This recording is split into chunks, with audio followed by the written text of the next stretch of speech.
ठीक।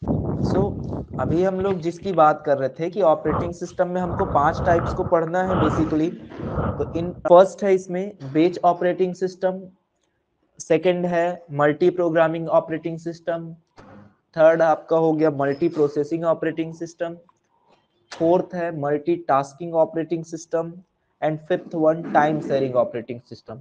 तो सबसे पहले हम बात करेंगे बैच ऑपरेटिंग सिस्टम की। तो इस बैच ऑपरेटिंग सिस्टम में पहले थ्योरेटिकल समझ लेते हैं कि अकॉर्डिंग टू बुक ये क्या बोलते हैं, और उसके बाद उसको हम थोड़ा सा एग्जांपल के थ्रू समझ लेंगे कि क्या और कैसे चल रहा है। बैच ऑपरेटिंग सिस्टम का मुख्य आधार सभी ऑपरेटिंग सिस्टम द्वारा दी जाने वाली एक जॉब से दूसरे जॉब में परिवर्तन की सुविधा है।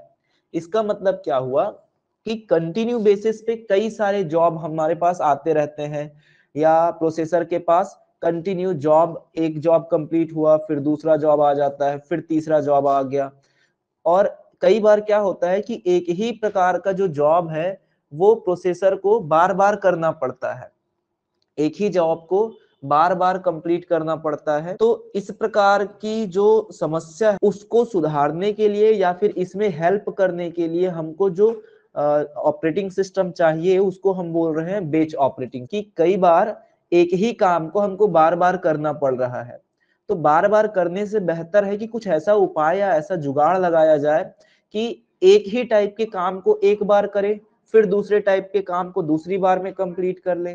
तो इसका जो मुख्य आधार है बेच ऑपरेटिंग सिस्टम का मुख्य आधार, कि जो एक के बाद एक जो जॉब आने वाले हैं और उन जॉब्स में जो परिवर्तन है उसी की सुविधा का है। इसको हम लोगों ने बोल दिया बेच ऑपरेटिंग सिस्टम। इसमें प्रत्येक यूजर अपना प्रोग्राम ऑफलाइन तैयार करता है और बाद में इसे कंप्यूटर सेंटर को भेज देता है। कंप्यूटर ऑपरेटर उन प्रोग्राम्स को इकट्ठा करता है जिन्हें पंच कार्ड पर पंच किया जा चुका है और एक प्रोग्राम को दूसरे प्रोग्राम के ऊपर जमा देता है। इसका मतलब क्या हुआ कि प्रोग्रामर है वो अपना प्रोग्राम सबसे पहले तो ऑफलाइन तैयार कर लेता है, और ऑफलाइन तैयार करने के बाद उसे वो कंप्यूटर सेंटर को भेज देता है। कंप्यूटर सेंटर वाला क्या करेगा, जो ऑपरेटर है उन प्रोग्राम्स को इकट्ठा करेगा, पहले उन पंच कार्ड को एक के ऊपर एक जमा देता है। जमाने के बाद जब प्रोग्राम का एक बेच एकत्रित हो जाता है तो ऑपरेटर प्रोग्राम के इस बेच को एक साथ कंप्यूटर में एग्जीक्यूट होने के लिए डाल देता है। इसका मतलब ये हो गया सिंपल सा, आप लोग को जैसा कि एग्जांपल भी दे चुका हूं कि आप फोटोकॉपी कराने जाते हो तो एक साथ जब एक टाइप के कंटेंट को आप एक साथ जब फोटोकॉपी कराते हो तो फास्ट भी हो जाता है हमारा काम, साथ ही साथ थोड़ा बहुत खर्चा भी कम हो जाता है। तो इसी तरीके से पहले क्या होता था, जब आप फर्स्ट जनरेशन कंप्यूटर की बात करते हो, जब आप सेकंड जनरेशन कंप्यूटर की बात करते हो, तो इस टाइम पे इतना एडवांस नहीं था ऑपरेटिंग सिस्टम जैसा कि आज है। उस टाइम पे कंप्यूटर भी सबके पास नहीं होते थे, तो अलग अलग कंप्यूटर सेंटर होते थे जहां पे प्रोग्राम्स को पंच कार्ड पे लिख करके ले जाया जाता था और उसको एक साथ फिर एग्जीक्यूट किया जाता था। तो इस प्रकार का जो कार्य चल रहा है, इस प्रकार से जो ऑपरेटिंग सिस्टम काम कर रहा है उसे बैच ऑपरेटिंग सिस्टम कहते हैं। और नाम से ही समझ आ रहा है बैच, बैच का मतलब क्या हुआ, एक ग्रुप से है, एक ही समान कंटेंट को इकट्ठा करके उसे एक साथ एग्जीक्यूट करा देने के लिए जिस ऑपरेटिंग सिस्टम का हमने यूज किया उस ऑपरेटिंग सिस्टम को बैच ऑपरेटिंग सिस्टम के नाम से जाना जाता है। हमारा multi programming operating system. Multi programming operating system main memory और सीपीयू को कम उपयोग करने की समस्या से बचाने के लिए ऑपरेटिंग सिस्टम में मल्टी प्रोग्रामिंग की अवधारणा लाई गई। का मतलब क्या हुआ कि जैसे मेन मेमोरी है आपके पास 2 GB का, और आपका जो सीपीयू है वो मान लो उसकी कैपेसिटी है कि 1 सेकेंड में वो मान के चलते हैं अभी 10,000 इंस्ट्रक्शंस को एग्जीक्यूट कर सकता है। इतनी कैपेसिटी है आपके सीपीयू की और इतना कैपेसिटी है आपके मेन मेमोरी की। अब इसमें होता क्या था, पहले 2 GB का मेन मेमोरी है, 1 सेकेंड में 10,000 इंस्ट्रक्शंस को एग्जीक्यूट करने वाला पावर रखता है, ऐसा प्रोसेसर है, लेकिन हम काम उससे कम ले रहे हैं। मतलब हम सीपीयू को खाली छोड़ देते हैं, मेन मेमोरी को खाली छोड़ रहे हैं, और इसका हम जबकि फायदा उठा सकते हैं, तो यहाँ पे बोला गया कि मेन मेमोरी और सीपीयू को कम उपयोग की समस्या, मतलब कम उपयोग हो रहा है उस समस्या से बचाना है उसको, हमको ज्यादा से ज्यादा इनको यूटिलाइज करना है, जितना मेन मेमोरी है उसको भी भरपूर यूज करना है, सीपीयू जितनी इंस्ट्रक्शंस को एग्जीक्यूट कर सकता है भरपूर मात्रा में उसका भी यूज करना है। तो इसको यूज करने के लिए, इस समस्या को दूर करने के लिए मल्टी प्रोग्रामिंग का कॉन्सेप्ट लाया गया।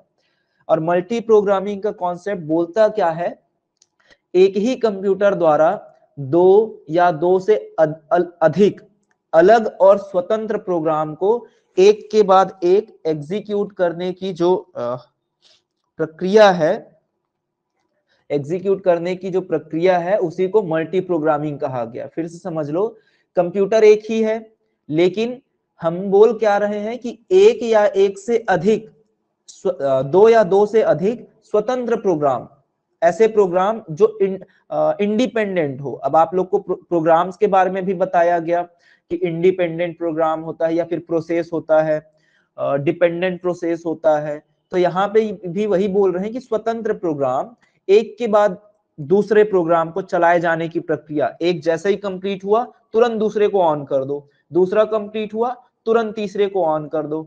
तो ये जो प्रक्रिया है इसी को नाम दिया गया मल्टी प्रोग्रामिंग, कि एक ही कंप्यूटर है लेकिन बहुत सारे प्रोग्राम्स को वो एग्जीक्यूट कर रहा है, इसको बोला गया मल्टी प्रोग्रामिंग। इसके फायदे क्या क्या है, तो इसके फायदों में है, सबसे पहला है कि इंक्रीज्ड थ्रूपुट। अच्छा, यहाँ पे एक वर्ड आया थ्रूपुट, तो ये थ्रूपुट का मतलब क्या होता है, थ्रूपुट का मतलब होता है जितना समय अवधि दिया गया है उस समय अवधि में जितना ज्यादा से ज्यादा काम करना थ्रूपुट कहलाता है। या फिर मैं अगर आपको बोलूं, आपको मैंने टाइम दिया 5 मिनट्स, 5 मिनट में आपको ज्यादा से ज्यादा होमवर्क करके दिखाना है, जितना ज्यादा से ज्यादा हो सके। तो हो सकता है कोई व्यक्ति, कोई स्टूडेंट 5 मिनट में 5 सवाल का जवाब दे दे, हो सकता है कोई स्टूडेंट 5 मिनट में 2 ही सवाल लिख पाए, हो सकता है कोई स्टूडेंट 5 मिनट में एक ही सवाल बना पा रहा है।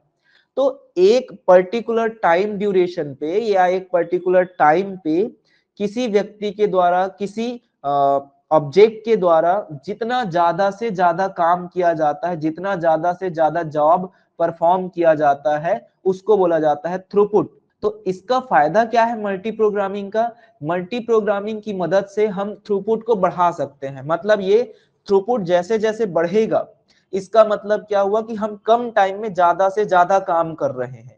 जैसे जैसे थ्रूपुट कम होगा, इसका अर्थ हुआ कि हम उस पर्टिकुलर टाइम पे कम से कम काम कर रहे हैं। तो एक पैरामीटर रहेगा, जैसे मान लो हमने यहाँ पे एक ड्राइंग तैयार किया, यहाँ पे 2 और यहाँ पे 3, यहाँ पे 1 घंटे का समय है।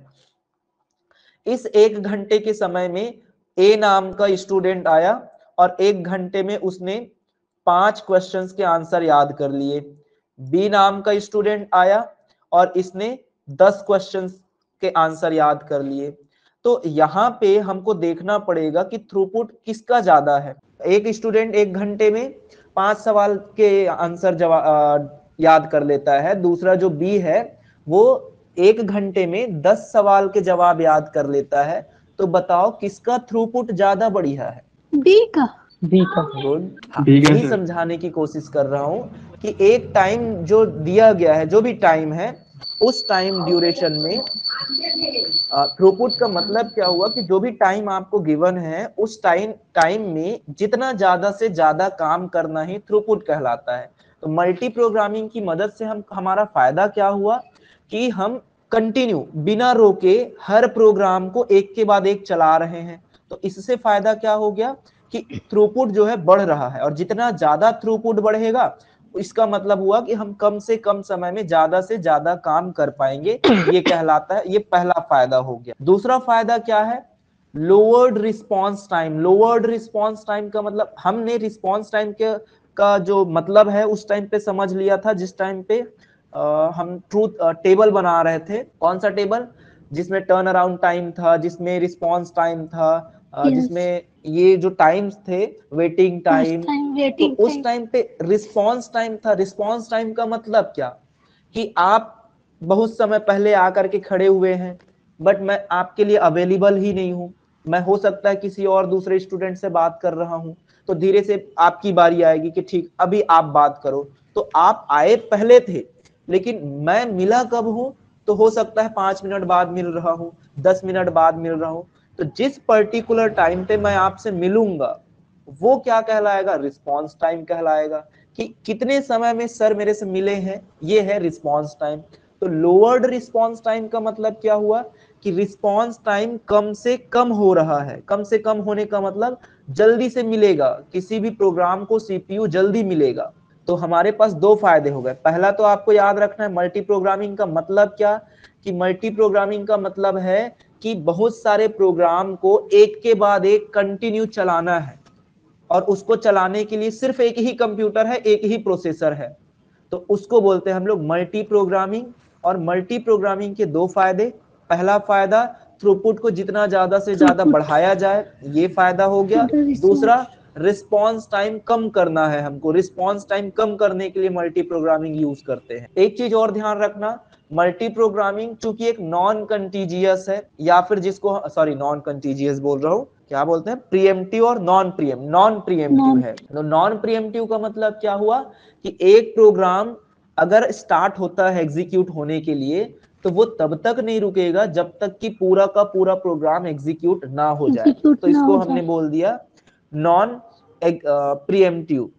तो यहाँ पे ध्यान रखना आप लोग इन सब चीजों को, फायदे भी ध्यान रखना है आप लोग को, प्लस इसको कॉन्सेप्ट को भी याद रखना है। इस कॉन्सेप्ट को इस डायग्राम के थ्रू समझ सकते हो आप। ये जो दिखाई दे रहा है ये आपका सेकेंडरी मेमोरी है। इस सेकेंडरी मेमोरी से जब सीपीयू जब डिमांड करेगा, क्या चीज की डिमांड करेगा, किसी प्रोसेस की या किसी प्रोग्राम की, तो वो प्रोग्राम यहां से उठ करके यहां चला जाएगा। कहां पे, तो ये है रैम, इसको बोल रहे हैं हम लोग रेडी क्यू। इसके बारे में भी हम लोग पहले पढ़ चुके हैं सेकेंड यूनिट में। ये रेडी क्यू है, तो रेडी क्यू में चला गया तो प्रोग्राम ए चला गया। अब ये प्रोग्राम ए क्या करेगा, यहां से उठ करके सीपीयू के पास चला जाएगा, सीपीयू उसको एग्जीक्यूट करेगा, और जब तक सीपीयू एग्जीक्यूट करेगा तब तक प्रोग्राम बी वेट करेगा, और प्रोग्राम सी भी वेट करने वाला है। जैसे ये कंप्लीट हुआ, ये वापस रैम पे सेंड कर दिया जाएगा, और रैम से फिर ये वापस सेकेंडरी मेमोरी की ओर चला जाएगा। जैसे ही इधर चला गया, जैसे ही वापस आया, मतलब सीपीयू खाली हुआ, सीपीयू खाली होते ही प्रोग्राम जो बी है वो तुरंत यहाँ पे ट्रांसफर कर दिया गया। तो यहाँ पे आइडल नहीं छोड़ रहे हैं हम लोग, सीपीयू को खाली नहीं छोड़ रहे हैं। प्रोग्राम ए, फिर प्रोग्राम बी, फिर प्रोग्राम सी, ये कंटिन्यू बेसिस पे आगे आएगा प्रोग्राम डी, प्रोग्राम ई, इस तरीके से कंटिन्यूसली हम लोग एक के बाद एक प्रोग्राम्स को एग्जीक्यूट करा रहे हैं। इस कॉन्सेप्ट को हमने बोल दिया है मल्टी प्रोग्रामिंग। एक साथ एक के बाद एक से ज्यादा प्रोग्राम्स को एग्जीक्यूट कराने की प्रक्रिया ही मल्टी प्रोग्रामिंग कहलाती है। नेक्स्ट है हमारा मल्टी प्रोसेसिंग ऑपरेटिंग। इस प्रकार के ऑपरेटिंग सिस्टम में मल्टीपल प्रोसेसर लगे होते हैं। कौन से ऑपरेटिंग सिस्टम की बात चल रही है, मल्टी प्रोसेसिंग ऑपरेटिंग सिस्टम की। हाँ, एक सिस्टम एक ही रहेगा, हमारे पास जो कंप्यूटर है वो एक ही रहने वाला है। मतलब जो सीपीयू की बात चल रही है, कैबिनेट की बात चल रही है, जो उस कैबिनेट में कैबिनेट अकेला है, लेकिन उसके अंदर में जो प्रोसेसर लगे हुए हैं छोटे छोटे, ये प्रोसेसर अकेले ना हो करके एक से ज्यादा होंगे। इनकी सहायता से इनपुट, प्रोसेसिंग एवं आउटपुट ऑपरेशंस का एक साथ एग्जीक्यूशन संभव कर कंप्यूटर सिस्टम की कार्य क्षमता को बढ़ाया जा सकता है। इसका मतलब क्या हो गया, आप इमेजिन करो एक टाइम के लिए कि आप घर में कोई फंक्शन है, और फंक्शन के दौरान आप अकेले हो, और आप अकेले को ही हर काम को बारी बारी से करना पड़ रहा है। तो उस टाइम पे हम आपको क्या बोलेंगे कि आप जो काम कर रहे हो वो कैसे काम कर रहे हो, मल्टी प्रोग्रामिंग काम कर रहे हो। आप अकेले हो, लेकिन आप हर कार्य को एक के बाद एक कंटिन्यू बिना रुके कर रहे हो, तो ये हो गया मल्टी प्रोग्रामिंग। अब हम क्या करें कि आपकी सहायता के लिए दो चार और घर के मेंबर्स को बुला ले, तो आप अकेले ना हो करके 5-6 लोग हो गए। अब आप एक पर्टिकुलर टाइम पे 5-6 ऑपरेशंस को परफॉर्म कर सकते हो, 6 प्रकार के अलग अलग कार्यों को उस टाइम पे कंप्लीट कर सकते हो। तो आप क्या हो गए, प्रोसेसर हो गए, और जो काम आ रहा है वो आपके जॉब्स हैं। तो इनपुट, प्रोसेसिंग एवं आउटपुट ऑपरेशंस का एक साथ एग्जीक्यूट कर पाना कंप्यूटर सिस्टम की कार्य क्षमता को बढ़ाया जा सकता है। मतलब आप इनपुट, आउटपुट, प्रोसेसिंग सबको एक ही साथ कर रहे हो। पहले क्या होता था कि आप पहले इनपुट लोगे, फिर उसको प्रोसेस करोगे, फिर आउटपुट दोगे, फिर नेक्स्ट इनपुट लोगे, फिर प्रोसेस करोगे, फिर आउटपुट दोगे। तो इसमें काफी टाइम लग रहा है। तो क्यों ना ऐसा करें कि हम तुरंत इनपुट ले रहे हैं, तुरंत उसको प्रोसेस कर रहे हैं, तुरंत उसको आउटपुट भी दे रहे हैं, और जब तक हम आउटपुट दे रहे हैं एक साइड से इनपुट भी ले रहे हैं। तो एक साइड से इनपुट ले ही रहे हैं और दूसरी साइड से आउटपुट भी देने लग गए हैं। तो ये प्रक्रिया कंटिन्यू चलने लगेगी। इसको बोल रहे हैं हम लोग मल्टी प्रोसेसिंग ऑपरेटिंग सिस्टम। एक कंप्यूटर लेकिन ढेर सारे प्रोसेसर्स। आप लोगों ने नाम सुना होगा कि dual core processor, quad core processor, octa core processor, ऐसा करके नाम सुने हो, नहीं सुने हो? सुनिए सर। हाँ, तो यहाँ पे जो डुअल कोर बोल रहे हैं, क्वाड कोर बोल रहे हैं, तो ये सब कहाँ से कैसे नाम आता है? तो इसका रीजन है कि आप जो प्रोसेसर यूज कर रहे हो, अगर वो क्वाड कोर है, अगर वो क्वाड कोर है, तो इसका मतलब है कि उसके अंदर में 4 छोटे छोटे प्रोसेसर उपयोग किए जा रहे हैं। अगर आपको बोल दिया गया डुअल कोर, तो डुअल कोर का मतलब क्या हो गया कि आपके प्रोसेसर में केवल 2 कोर हैं। 2 कोर हैं मतलब 2 छोटे छोटे प्रोसेसर यूज किए जा रहे हैं। आपको बोल दिया गया कि भाई आप जो कंप्यूटर खरीद रहे हो वो ऑक्टा कोर है, तो ऑक्टा कोर होने का मतलब क्या हुआ कि आप जो प्रोसेसर यूज कर रहे हो उसके अंदर में 8 छोटे छोटे कोर है। ये 4 हो गए, यहाँ इनको 2-2 हिस्से में डिवाइड कर देते हैं इस तरीके से। तो ये जो बना, ये क्या हो जाएगा, ऑक्टा कोर हो जाएगा। 8 प्रोसेसर हैं उसके अंदर में, ठीक। इसीलिए आज के टाइम पे हमारा जो कंप्यूटर है, अगर डुअल कोर भी हम खरीद लेते हैं तो डुअल कोर का मतलब क्या हो गया, एक से ज्यादा प्रोसेसर, और एक से ज्यादा प्रोसेसर मतलब मल्टी प्रोसेसिंग हम कर सकते हैं। इसीलिए आप देख पाओगे कि हम कई सारे प्रोसेस पे काम कर रहे होते हैं। एक हम प्रोग्राम की बात नहीं कर रहे हैं, प्रोसेस की बात कर रहे हैं। मतलब कई सारे प्रोसेस कर रहे हैं, कैलकुलेशन भी कर रहे हैं हम, तुरंत तुरंत के तुरंत कोई सॉफ्टवेयर भी चला रहे हैं। तो ढेर सारे प्रोसेस हम एक साथ करने लग जाते हैं। तो ये सभी चीजें मल्टी प्रोसेसिंग ऑपरेटिंग सिस्टम का एग्जाम्पल है। इसमें प्री एम्प्टिव ऑपरेशन परफॉर्म किया जाता है। प्री एम्प्टिव का मतलब नॉन एम्प्टिव, जो नॉन प्री एम्प्टिव बोल रहा था ना, उसी की बात चल रही है। जो हमारा मल्टी प्रोग्रामिंग था वो नॉन प्रीएम्प्टिव था, क्योंकि उसमें एक बार अगर प्रोसेस एंटर कर गया तो फिर वो जब तक एग्जीक्यूट होगा नहीं तब तक रुकने वाला नहीं है। जबकि ये क्या करता है, मल्टी प्रोसेसिंग, ये एक प्रीएम्प्टिव है। प्रीएम्प्टिव का मतलब ये हो गया कि मान लो हमारे पास 1 2 3 4 और 5 प्रोसेस है, पहला, दूसरा, तीसरा, चौथा और ये पांचवा। पांचों प्रोसेस में से मान लो फर्स्ट ये आया सीपीयू के पास, सीपीयू ने इसको एग्जीक्यूट करना स्टार्ट किया। जैसे जैसे एग्जीक्यूशन चल रहा है, समझ आया कि भाई इसको तो किसी इनपुट की जरूरत है, तो क्या किया जाए, क्यों ना इसको वेटिंग पे भेज दे। तो हमने इसको वेटिंग पे भेज दिया। अब वेटिंग पे भेज रहे हैं तो सीपीयू बेवकूफ तो है नहीं, गधा तो है नहीं कि वो खाली बैठा रहेगा। तो वो क्या करेगा, वो इनमें से किसी दूसरे को बुला लेगा। अब 2 को बोलता है चल आ भाई तेरा एग्जीक्यूशन स्टार्ट करते हैं। तो अब 2 का एग्जीक्यूशन स्टार्ट हो गया और 1 अभी वेट कर रहा है किसी इनपुट का। जैसे ही इनपुट मिला वापस से ये रेडी क्यू में जा करके वापस सीपीयू के पास रनिंग क्यू में आ जाएगा। तो इस प्रकार से एक प्रोसेस को बीच में ही रोक देना और किसी दूसरे प्रोसेस को एग्जीक्यूट कराना, इसको बोला जाता है प्रीएम्प्टिव ऑपरेशन। तो हमारा जो मल्टी प्रोसेसिंग ऑपरेटिंग सिस्टम है वो एक प्रीएम्प्टिव टाइप का ऑपरेशन परफॉर्म करता है। क्लियर हो रहा है सबको? जी सर। सो मल्टी प्रोसेसिंग का ये पूरा कॉन्सेप्ट, पहला तो हो गया कि मल्टी प्रोसेसिंग में एक से ज्यादा प्रोसेसर लगे हुए होंगे, उसका भी बता दिया कि कैसे पता चलेगा कि मल्टीपल प्रोसेसर लगे हैं। तो उसके नाम से dual core, quad core, octa core. Octa के बाद सीधा आता है मल्टी कोर, मतलब अब ज्यादा रहेगा तो उसको सबको एक साथ बोल दो मल्टी कोर। तो ये नाम से हमको पता चल जाने वाला है। इसकी सहायता से हम इसका फायदा क्या होता है, कि हम एक ही टाइम पे इनपुट भी ले लेते हैं, उसी टाइम पे प्रोसेसिंग भी कर सकते हैं, उसी टाइम पे हम आउटपुट भी दे रहे हैं। मतलब सीपीयू की बात चल रही है। तो हम एक ही टाइम पे कई सारे अलग अलग काम कर रहे हैं, और किसकी मदद से कर रहे हैं, क्योंकि हमारे पास एक से ज्यादा प्रोसेसर है। और ये कैसे काम करता है, तो प्रीएम्प्टिव ऑपरेशन के तहत परफॉर्म करता है।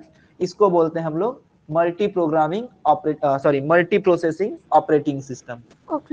इसके फायदे क्या क्या है, तो इसका पहला फायदा है decrease turn around time. Turn around time का मतलब ये हुआ कि कोई प्रोसेस एंटर किया, उस टाइम से लेकर के उस प्रोसेस के एग्जिट करने तक जो भी उसको टाइम लगेगा उसको बोला जाता है टर्न अराउंड टाइम। सपोज आप बैंक के अंदर एंटर करते हैं, तो आप एंटर कर रहे थे, उस टाइम पे समय हुआ था 10 बजे, आपने सुबह 10 बजे बैंक में एंटर किया। अब बाहर निकलेंगे, तो बाहर निकलते निकलते आपको बज गया 1, आपको 1 बज गया है, दोपहर के 1। अब आपसे मैं पूछूं कि बताइए आपका टर्न अराउंड टाइम क्या है, तो आप क्या बताओगे, 10 बजे से लेकर के 1 बजे तक आपको टोटल कितना टाइम लगा, टोटल 3 घंटे का समय लगा है आपको। तो ये जो 3 घंटे का समय है, 10 से 11, 12, 1, ये जो 3 घंटे का समय है, यही क्या कहलाएगा, टर्न अराउंड टाइम कहलाएगा। ये पहला फायदा हो गया क्या, कि टर्न अराउंड टाइम को कम करना है। अब कैसे कम करना भाई, अब देखो एक से ज्यादा लोग हो रहे हैं, एक से ज्यादा लोग मतलब ज्यादा से ज्यादा काम हो जाएगा जल्दी से जल्दी। तो जितना जल्दी काम होगा इसका मतलब हमको टोटल टाइम कम से कम लगने वाला है।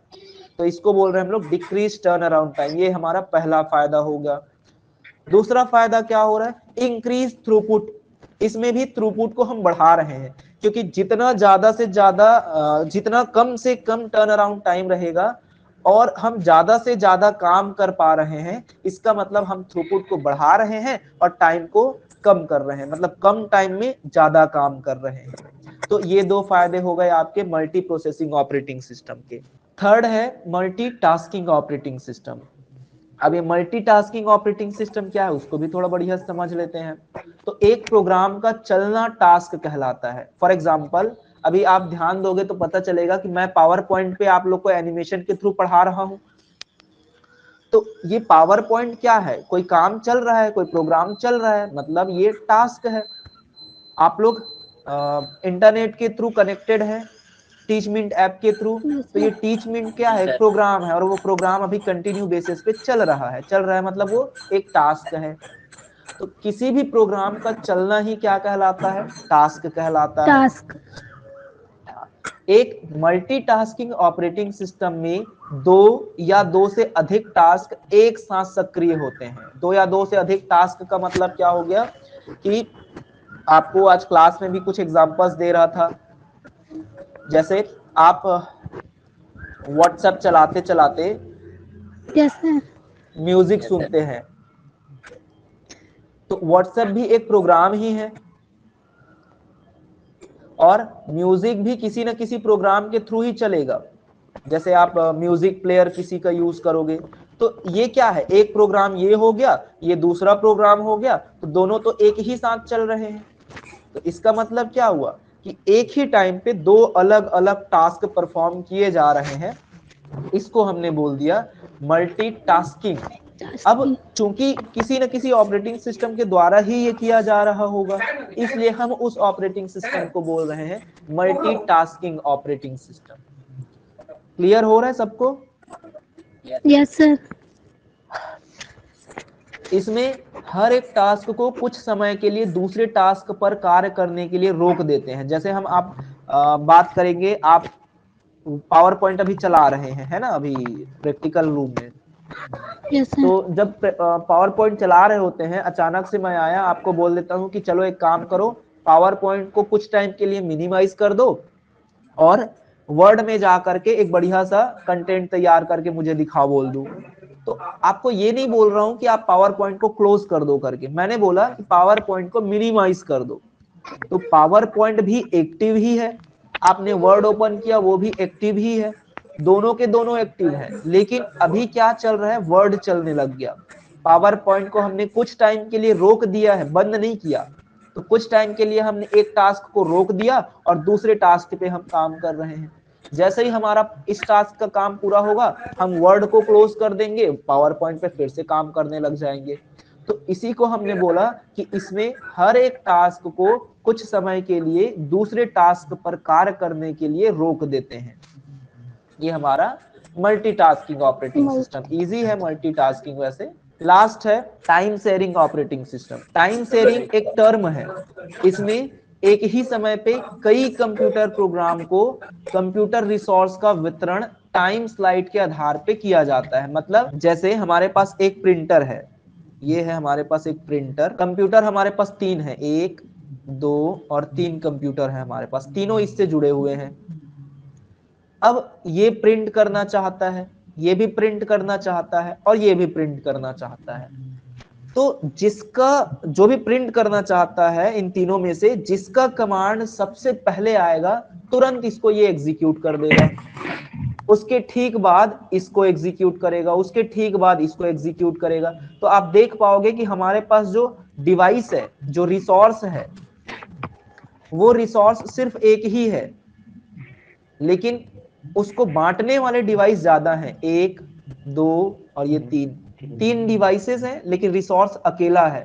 तो इस रिसोर्स को टाइम में बांट रहे हैं कि इतना से इतना टाइम तक ये यूज करेगा, इस टाइम से इस टाइम तक बी यूज करेगा। इस तरीके से हम उसको बांट रहे हैं अलग अलग।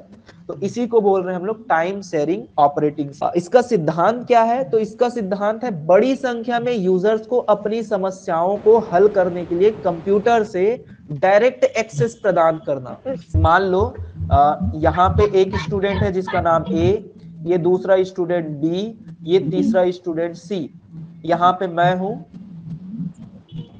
अब अगर ऐसा किया जाता कि भाई मैं सिर्फ और सिर्फ बी से कनेक्टेड हो पाऊंगा, तो सी इससे कनेक्ट होता, ए इससे कनेक्ट होता, तो ए और सी जो है बी से कनेक्ट होते, तब जा करके मेरे से कनेक्ट हो पाते।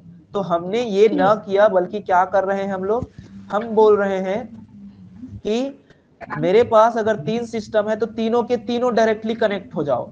ए नाम का स्टूडेंट डायरेक्टली मेरे से कनेक्टेड है, बी नाम का स्टूडेंट डायरेक्टली मेरे से कनेक्टेड है, और सी नाम का भी स्टूडेंट मेरे से डायरेक्ट कनेक्ट कर रहा है और डायरेक्ट डेटा को एक्सेस कर रहा है। तो ये टाइम शेयरिंग के कारण हुआ है। अगर टाइम शेयरिंग नहीं होता तो शायद ये आज के डेट पे पॉसिबल नहीं था।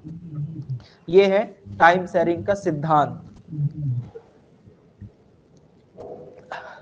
यह कार्य प्रत्येक यूजर को अलग अलग टर्मिनल उपलब्ध कराकर पूरा किया जाता है, कि प्रत्येक यूजर के लिए अलग अलग टर्मिनल है, अलग अलग रास्ते हैं, और उसी के थ्रू डेटा का आदान प्रदान चल रहा है। ये है टाइम शेयरिंग का।